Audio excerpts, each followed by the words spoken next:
of building the Yukon forever. That was very, very early on. And that is why we built our business, but at the same time, we contributed to the community. I was treasurer at that time of the first Winter Carnival. Well, it went on for about 6 years, and then I personally started it up again in 1960, I guess it was, and it's been running ever since. Changed the name to Yukon Sourdough Rendevouz at that point. And all of my good friends that were in business over the years, they all packed up their money and moved to Vancouver or the Okanagan or Vancouver Island. I can't find any but one that left anything in the Yukon. They took it with them. They didn't invest in the Yukon. And along the way, I certainly made some mistakes. One I made was hanging into faro long before it was a viable business and losing money every year, which was unwise, but I said, well, it'll come back, it'll come back. Well, it never did come back.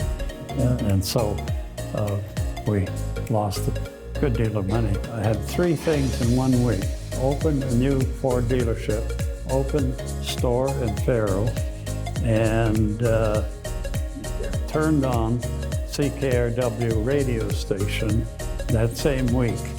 So a friend of mine, he walked into my office and he said, God, you look tired. Well, I said, I've had a busy week.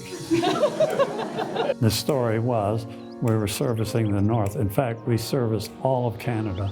If you were 50 miles away from the US border, you couldn't get television. We made it possible for all of these communities to get television. There was another individual who was pretty bright, I thought, and I knew him well. And he said, I'm going to do what you did, but I'm going to do it much faster. Well, in the end, he not only went bankrupt, but failed to pay back money from a lender and had to serve a period of time in jail. All because he could have done it slower, I'm sure, but he tried to do it in a very quick way. I took my girlfriend home and wished her good night, went back to the party, asked Marg for a dance, and the next day I called her and picked her up. We went for a drive. I think it was to Marsh Lake. Anyway, we've been together ever since.